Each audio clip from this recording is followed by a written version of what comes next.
All right, that's why these polls can be all over the map, but one stood out, a Fox News poll today that has Doug Jones leading Republican Roy Moore by 10 points to pollster Frank Luntz. Frank, always good to have you. These polls, I don't think I've ever seen such disparity in polls, sometimes coming out the very same day. What's going on? I've told people don't pay attention to them because you really don't know what's going to happen. At a 20, let's say that you're right, that there's a 20% turnout. Who turns out determines who wins.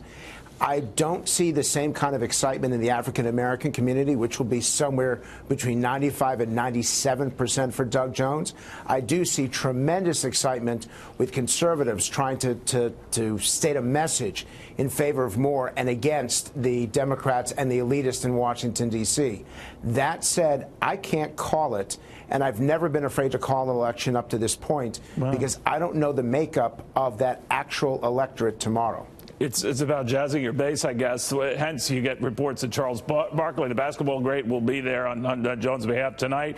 We know the president has been robocalling on behalf of Roy Moore. Do these sort of outside players, big and as important as they are, all the way up to the President of the United States, and Barkley, of course, in the case of Jones, do they move the needle? Can they bring out the vote?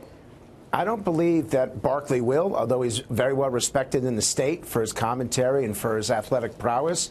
I think that, and I had a chance to talk to more voters down there, and you can see it on YouTube if you type in my name.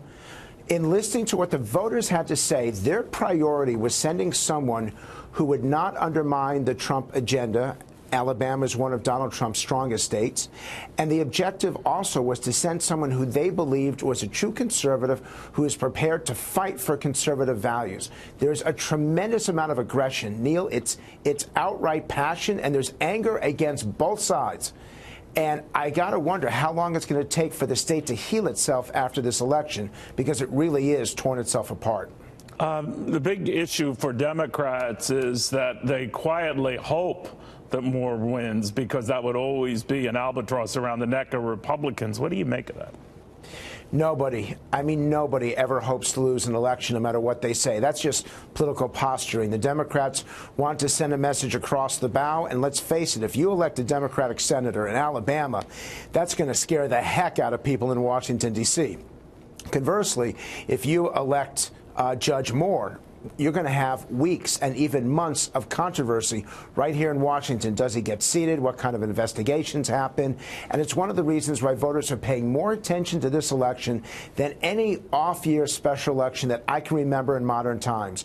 Everybody has an opinion. Everybody's emotional about it. Nobody wants to hear from the other side. And so that division that I speak of in Alabama, it's taking place all across America.